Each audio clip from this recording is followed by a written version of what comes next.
In the Heaven and Earth Fairy Shrine, high schooler Park Seong-ah juggles a double life. Ordinary student by day, fearless shaman by night. Her spiritual mother Dongchen wants her to embrace her destiny, but Seong-ah dreams of something far more radical. 4 carefree years of campus life, love, and normalcy. Her plans take a sharp turn when Bae Gyeon-woo, a devastatingly handsome stranger, visits the shrine, and Seong-ah sees him walking upside down in the spirit realm. The omen is deadly. Upside-down souls are cursed with fatal misfortune. Hyun-woo has just 21 days to live. To Seong-ah, losing that much handsomeness is unacceptable, and saving him becomes her mission. Hyun-woo, however, has no interest in being saved. Haunted by abandonment and years of bad luck, he's resigned to his fate. Every rescue attempt draws Seong-ah deeper into danger, just as Dongchen warned. From battling vengeful ghosts in the boys' bathroom to planting talismans in Hyun-woo's home under his ghostly grandmother's watch, Seong-ah pushes forward. Even as classmates mock her, friends question her, and Hyun-woo himself begs her to stay away. When grandma's spirit departs, leaving Hyun-woo utterly alone, Seong-ah doubles down. With loyal but quiet classmate Pyo-jiho at her side, and possibly harboring feelings of his own, she vows to protect Hyun-woo at any cost. But as the countdown to his final day ticks away, Seong-ah must face the truth. Saving him might mean sacrificing herself. The fragile hope between Park Seong-ah and Bae Gyeon-woo shatters when tragedy strikes. At his grandmother's funeral, his aunt and uncle cruelly accuse him of causing her death and draining her finances, while Seong-ah's well-meaning intervention backfires, branding him as the shameful grandson who dared invite a shaman to the wake. Cast out before his parents arrive, Hyun-woo retreats into isolation and is soon shadowed by a suicide ghost, a chilling sign of his own hopelessness. Determined to anchor him to life, Seong-ah learns of the human amulet, a living talisman whose touch wards off misfortune. She takes the role herself, turning every brush of fingers into a silent act of protection. At the columbarium, Hyun-woo's first genuine smile since the series began drives the suicide ghost away for good, and an unexpected hand clasp leaves them both reeling. But peace doesn't last. A haunted house, strengthened by a human sacrifice, draws Seong-ah and Dongchen into battle, and attracts viral attention when reckless vloggers are attacked. Her classmates begin to suspect she's the masked shaman from the video, prompting Hyun-woo, who despises shamans, to defend her fiercely, unaware his hatred stems from a dark past with Yeom-hwa, a glamorous shaman influencer and Dongchen's former spiritual daughter. Was venomous visit dredges up old wounds and hints she may be the architect of Hyun-woo's curse. Tensions spike when Ji-ho, loyal friend, quiet admirer, and self-proclaimed rival, warns Hyun-woo that his crush on Seong-ah might turn competitive. Meanwhile, Hyun-woo's attempt to protect his friend by unmasking her only exposes that Seong-ah and the masked shaman are one and the same. A heartfelt parkside confession under flickering lights deepens their bond, but fate intervenes cruelly. Hyun-woo's initiation into the school archery team sends him on a hazing dare to visit the very haunted house where Yeom-hwa is summoning dangerous spirits. There, he arrives just in time to see his sworn enemy standing beside Seong-ah. Mask off, shaman robes unmistakable. A single glance turns warmth into betrayal, and the fragile trust they built teeters on the edge of collapse, with only days left to break his fatal curse. When Bae Gyeon-woo catches Park Seong-ah unmasked with his sworn enemy Yeom-hwa at the haunted house, the truth hits him like a curse. She's the shaman from the Heaven and Earth Fairy Shrine. Her pleas for understanding fall flat. In his eyes, it's just another betrayal. With only 5 days left on his 21-day clock, he shuts her out completely. Classmate Pyo-jiho senses the rift but keeps his knowledge of Seong-ah's secret close, stepping up as Hyun-woo's steady friend. A class project forces the three together, and a baby ghost attached to a creepy doll keeps Seong-ah hovering near Hyun-woo as a human amulet. Hyun-woo calls her bluff mid-library, pulling her into an unexpected embrace, only for the ghost's wail to topple bookshelves onto them. Shielding her costs him, but it also shatters her powers. The amulet bond breaks when the cursed target dislikes the protector. Ji-ho fills the role without hesitation, even sacrificing a prized action figure as a surrogate amulet in Kyun-woo's home. Meanwhile, Seong-ah tracks the baby ghost to the doll's true owner, a grieving woman whose reunion with her spectral child mirrors Seong-ah's admiration for Kyun-woo's compassion. But joy turns to horror when she discovers cursed amulets defacing Grandma's memorial photos, a cruel trap set by Yeom-woo to damn her soul. Kyun-woo's pleas for Yeom-woo to cleanse the curse are met with venom, but Seong-ah's intervention exposes the lie. Choosing dignity over hate, he burns the precious photos himself. The gesture rekindles his trust in Seong-ah, and the glow of her lip balm charm confirms it. At the shrine, Dongshin retaliates with a blood curse against Yeom-woo, even as it drains her own life. Yeom-woo's weakened state, the result of abandoning her deity to serve the haunted house's evil spirit, reveals a darker plan. She has opened the seal to hasten its rise. 99 souls have already been claimed. One more death will elevate it to godhood. Ji-ho's protective closeness amuses Kyun-woo, but a documentary on Seong-ah's exploited, lonely childhood shatters his misgivings. Just as the trio begin to mend, disaster strikes. A runaway classmate flees to the haunted house. Seong-ah charges in despite the danger, texting her location to the shrine. Kyun-woo, in a move that defies all horror movie logic, follows her on the very last day of his countdown. Inside, Seong-ah is fighting to save her classmate when Kyun-woo approaches. But it's not him. Possessed by the murderous spirit, Kyun-woo becomes both the final sacrifice and the most dangerous threat she's ever faced. And yet, the spirit's first move isn't to kill. It's to flirt, its twisted charm making the danger all the more disorienting.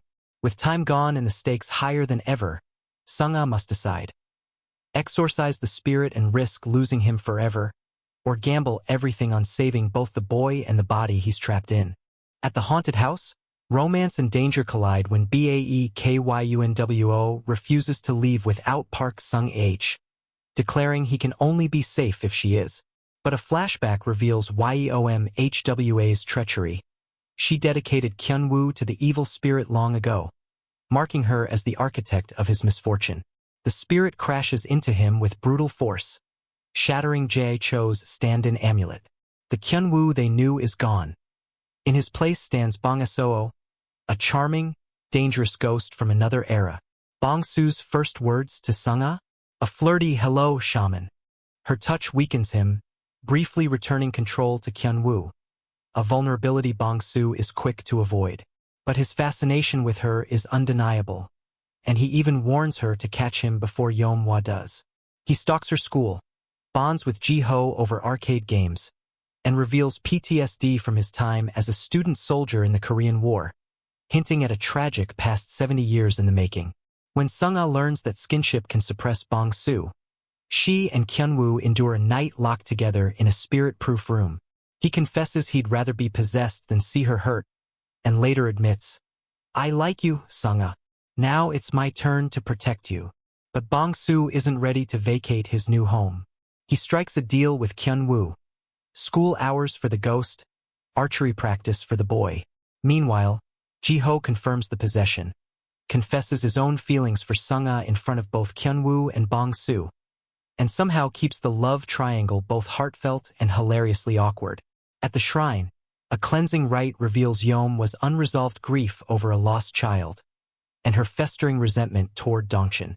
She seeks Bong-soo during the hour of the ox, but he spurns her advances, preferring to stay close to Seong-ah. A visiting grand shaman demands Seong-ah avoid Kyun-woo. Bong-soo nearly attacks her in retaliation until Kyun-woo uses his PTSD trigger, the sound of gunfire, to force compliance. The truce leaves Kyun-woo with a dangerous side effect, the ability to hear ghosts, bringing him closer to full possession. Bong-soo aids Seong-ah in decoding a spell for temporary control during an upcoming archery competition. But Yeom-woo, furious at his rejection, casts a fusion spell to bind her spirit to his. The backlash awakens Kyun-woo's ghost sight, and at the competition he sees Seong-ah's ethereal fairy form for the first time. 2 senses down, 2 to go, and the line between savior and captor is vanishing fast. The archery competition becomes a battlefield of curses and willpower. Kyun-woo's newly awakened ghost sight threatens to break his focus, but Sung-ah's presence steadies him. Their suppression bond, powered by their mutual need to protect each other, lets her detect and block Yeom-wa's spell mid-match. The counter-curse hits her instead, but Kyun-woo wins gold. It's a victory dedicated to Grandma, though neither admits their own wounds. He hides his ghost sight, she hides her curse. The Grand Shaman warns that Sung-ah's tainted energy will bring divine punishment, and Kyun-woo can't take it for her. Worse, he must avoid ghosts and blood. But fate drops both in his lap when a bullied classmate becomes host to a suicide ghost. Kyun-woo intervenes, shedding blood and triggering his final two ghost senses, taste and smell. Bong-soo seizes control permanently, revealing he orchestrated the injury. Now fully in Kyun-woo's body, Bong-soo enjoys the life stolen from him in war, friendships, freedom, and unrepelled closeness to Sung-ah, while the real Kyun-woo drifts in Bong-soo's memories. Sung-ah, forced to protect Bong-soo to protect Kyun-woo, learns she can summon the real boy during the hour of the ox. Her hope of freeing him shatters when Bong-soo realizes she'll never choose him. Meanwhile, Yeom-wa discovers her lost child's spirit is bound as punishment for her crimes, and she doubles down on her dark path, stealing the cursed Patricia doll to make the baby ghost her patron deity. Bong-soo seems ready to release his regret by burying the ring tying him to the mortal realm, but instead vows to become Kyun-woo for real, even quitting archery. In desperation, Ji-ho turns to Yeom-wa, unknowingly aiding her plot to summon the Grim Reaper by returning the ring. The Reaper's target, Kyun-woo, writhes in pain until Bong-soo deflects it toward Yeom-wa. But Yeom-wa's realization that Dongshin had secretly protected her comes too late. The Reaper claims Dongshin instead. Sung-ah's world crumbles. Her parents abandoned her. Her crush is trapped in a ghost's body, and now her spiritual mother is dead thanks to Bong-soo's countercurse. With the final week approaching, all threads converge toward a reckoning. Yeom-wa's schemes, Bong-soo's possession, Kyun-woo's fading time, and a love story still waiting for its first real kiss. The final week opens with regret, grief, and one devastating truth. Bong-soo, in a cruel twist of fate, has killed his 100th victim, Dongshin, and ascended as an evil deity. Yeom-wa swears vengeance, but Sung-ah, equally broken, takes up Dongshin's protection baton and warns her to stand down. Somehow, Kyun-woo wakes in his own body, spending one bittersweet goodbye day with Sung-ah. Their farewell kiss drops him into unconsciousness, and when he wakes, she's gone.